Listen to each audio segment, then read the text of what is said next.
నేను ఇచ్చిన స్టేట్మెంట్కి స్టిల్ నేను నిలబడి ఉన్నాను. నేనేమీ వెనక్కిపోను.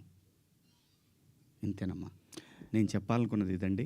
ఒక్కొక్కళ్ళు ఏదైనా అడిగితే ఒక్కొక్కళ్ళు మాట్లాడు. నాకు నిద్ర లేదు. 36 గంటల నుంచి నేను నిద్రపోలేదు. అయితే సార్ మీరు వీడియో ఆ రాత్రే చేశానని చెప్తున్నారు కదా సార్. వాళ్ళు చూపించానమ్మా. అదే సార్ చూపించారు, ప్రూఫ్స్ ఉన్నాయి. నేను ఆ టైంకి లేను. అయితే ఆ రాత్రే మీరు రిగ్రెట్ ఫీల్ అయినప్పుడు ఫ్యామిలీ మెంబర్స్ నుంచి కావచ్చు, వాళ్ళతో మీరు మాట్లాడారు కదా, అంటే ఒక పిఆర్ చెప్తే ఒక ఆర్టిస్ట్ వినడం అనేది ఎంతవరకు కరెక్ట్? రిగ్రెట్ అనేది మీరు ఫీల్ అయ్యారు, ఆ రాత్రికే రిలీజ్ చేసి ఉంటే ఇంత డ్యామేజ్ జరగదు కదా. పిఆర్ని అడగడం ఏంటంటే? నేను పిఆర్ని అడగలేదమ్మా. మీరు ప్రసాద్కి పంపించడం కావచ్చు. ప్రసాద్కి నేను పంపించాను తప్ప అతను వద్దు కావాలి అనలా. నేను పంపించి ప్రసాదు నేను చెప్తానుండు, నేను చెప్పినప్పుడు పంపించేద్దు కానీ అని చెప్పా. నా ఫ్రెండ్స్తో డిస్కస్ చేశా. ఏముంది నువ్వేం మాట్లాడావన్నారు. ఇంకా కాదు నేను 2 తప్పుడు మాటలు మాట్లాడాను. సరే చూద్దాం, పొద్దున్నే ఒకవేళ అయిపోయిందని అనవసరంగా కెలుక్కోవటం ఎందుకు అని అన్నారు. కానీ నాకు ఏంటంటే అది కొడతానే ఉంది. నేను పడుకోలేదు.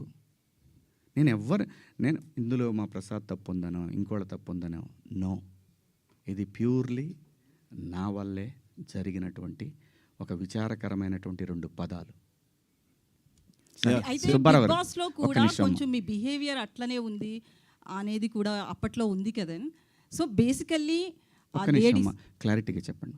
అయితే బిగ్ బాస్లో మీరు ఒకసారి మాట్లాడుతూ నాగార్జున గారితో ఆడవాళ్ళ తల కిందేసి తొక్కుదును, అదే నా ఇంట్లో ఆడవాళ్ళు అయితే అని సంథింగ్ కొన్ని మాట్లాడారు అప్పట్లో. బేసికల్లీ మీకు ఒక నెగిటివిటీ బాగా ఉంది అనేది కూడా సోషల్ మీడియాలో వస్తుంది. ఆ విషయంలో కూడా ఒక క్లారిటీ. మొన్న రిలీజ్ అయిన మీ సినిమా కూడా మంగపతి అనే క్యారెక్టర్ విషయంలో కూడా అది బాగా మీకు నచ్చింది. బట్ అది లేడీస్ యాక్సెప్ట్ చేయలేదు ఆ క్యారెక్టర్ని. జెంట్స్ చాలా వరకు మీకు మీ వైపు నిలబడితే లేడీస్ చాలామంది ఆ క్యారెక్టర్ మీద చాలా నెగిటివిటీతో ఉన్నారు. సో ఇదంతా కూడా అతని మనసులోంచి వచ్చింది అనేది కూడా వినిపిస్తుంది. ఈ విషయంలో ఒక క్లారిటీ. 100% ఎప్పుడు కూడా యాక్సెప్టెన్స్ ఉండదమ్మా. ఇక్కడ అభిప్రాయాలు మారుతూ ఉంటాయి. సిచ్యువేషన్ మారినప్పుడు ఆ మనిషిని మంచిగాను చూస్తారు, చెడుగాను చూస్తారు. Coming to Mangapathi, Bigg Boss హౌస్లో నా ప్రవర్తన నేనుగా నేను ఎలా ఉన్నాను అనేది చూసి ఆ క్యారెక్టర్ నేను సెలెక్ట్ చేసుకున్న మాటలు కూడా రావట్లేదు, నిద్ర సెలెక్ట్ చేసుకున్నానని చెప్పాడు. ఇంకొకటి, ఆ రోజు కూడా ప్రజలు ఏదైతే స్పందన చూపించారో ఈరోజు కూడా అదే స్పందన చూపించారు. బిగ్ బాస్ హౌస్లో ముఖ్యంగా మా ప్రాంతంలో నాకు సగం వయసు అయిపోయిందమ్మా. 50 క్రాస్ అయ్యా. ఆ టైంలో మాకు ఊళ్ళలో ఎట్టుండేదంటే, ఏందరూ మాట్లాడి గొంతు మీద కాలేసి తొక్కుతానా ఇలా మాట్లాడతారు. ఆడపిల్లలు అని కూడా తప్పు చేస్తే ఖచ్చితంగా అంటారమ్మా. అమ్మ నాన్న అంటారు, బాబాయిలు అంటారు, మేనమామలు అంటారు. ఎందుకంటారు అంటే ఆ బిడ్డకి ఎక్కడ ఏం నొప్పి తగులుతుందో అని అంటారు తప్ప ఎవ్వరు ఈ భూమి మీద అక్కడ దాకెందుకమ్మా. మనం డిస్కవరీ ఛానల్ చూస్తే పెంగ్విన్లు తిరుగుతూ ఉంటాయి. 1-2 పెంగ్విన్లు మాత్రం సపరేట్గా ఉంటాయి. రోజు చూపిస్తాడు టైం. ఆ పెంగ్విన్ వచ్చే టైంకి ఇది ఇంకో పెంగ్విన్తో మాట్లాడుతుంటే ఆ డ్రామా చూడాలమ్మా. మనుషులకే కాదు, పొసెసివ్నెస్ జంతువుల్లో అది కూడా ఉంటుందమ్మా. అలాగే మనం ఈ మధ్య ఇన్స్టాలో చూసాం. ఒక డాగు ఇంకొక డాగ్తో క్లోజ్గా ఉంటే దానికోసం మాంసం ముక్క తీసుకొని వచ్చి తన ప్రేమికుడైనటువంటి డాగు తీసుకొని దగ్గరకు వస్తున్నప్పుడు ఈ డాగ్ ఇంకొకళ్ళతో క్లోజ్గా ఉంటుంది చూసి దానికి ఒక ఆర్ఆర్ వేసాడమ్మా.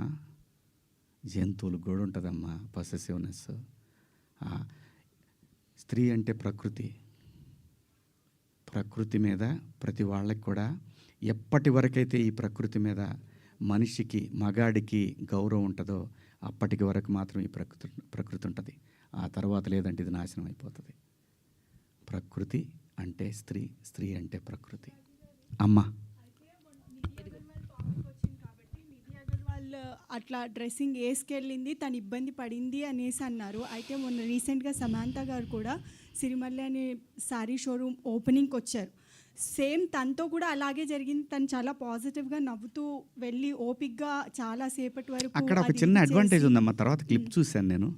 లక్కీలీ ఆవిడ శారీలో వచ్చింది. అదే ఎగ్జాక్ట్లీ నేను అదే చెప్తున్నా. అంటే డ్రెస్సింగ్ అని అన్నారు కాబట్టి తిను శారీలో వచ్చినా కూడా అది ఫేస్ చేసింది కదా తను. అమ్మా జెన్జీ ఉంటారమ్మా ప్రోగ్రాంలో, వాళ్ళకి తెలియదమ్మా. ఆర్టిస్టులు అంటే క్రేజీ ఉంటుంది, ఆర్టిస్టులు అంటే క్రేజ్ ఉంటుంది, టచ్ చేయాలనుకుంటారు. ఒకసారి తెనాలి దగ్గర శ్రీదేవి గారు షూటింగ్కి వచ్చి అక్కడ దిగితే ఒకడు వెనక నుంచి గట్టిగా పట్టుకొని పరిగెత్తాడు. ఇది అప్పుడు పేపర్లో బాగా వచ్చింది మాకు. తెనాలిలో షూటింగ్ దిగిన శ్రీదేవి గారి పట్ల అసభ్యంగా ప్రవర్తించారు. సినిమా పట్ల ప్రజలకి ఒక చిన్న తెలియని ఎక్కడో మా సొంతం అన్న ఫీలింగ్ ఉంటుంది కాబట్టి అలా జరుగుతుంది. అంతేగాని ఇక్కడ నేను సమంత గారిని తప్పు పట్టట్లేదు, నిధి అగర్వాల్ని తప్పు పట్టట్లేదు, నేను ఎవరిని తప్పు పట్టల. మనమే కొంచెం జాగ్రత్తగా ఉంటే పోద్ది కదా అనే భావం తప్ప నాకేం లేదమ్మా. ఏది అదే అమ్మా, లేదమ్మా, ఏం చెప్పినా కూడా వాళ్ళు చెప్తుంది కూడా మీరు మంచి బట్టలు వేసుకోండి, మా పిల్లలు ఇదే నేర్చుకుంటున్నారు అని చెప్తున్నారే తప్ప పబ్లిక్ ప్రాపర్టీ ఎలా అవుతారమ్మా? We are representatives of society. సినిమాల్లో చెప్పేది జనానికి ఒక్కొక్కసారి సినిమా ఒక విలువను సృష్టిస్తుంది. ఎన్నో ఇప్పుడు మన కోర్టు సినిమాని తీసుకుంటే చట్టం పట్ల అవగాహన కల్పించింది. సినిమా అంత పవర్ఫుల్ మీడియా. తప్పు జరిగితే మన డ్రెస్సింగ్ సెన్స్ మీద అంతే ఘోరంగా వెళుతుంది, మంచి జరిగినా అంతే ఉపయోగకరంగా ఉంటుంది. అంటే మనం రిప్రజెంటేటివ్స్. సుబ్బారావు గారు మీరేదో అడుగుతున్నారండి, ఒక్క నిమిషం. సుబ్బారావు గారు ఏదో అడుగుతున్నారు. అఫ్కోర్స్ మీరు అన్నట్టు మీరు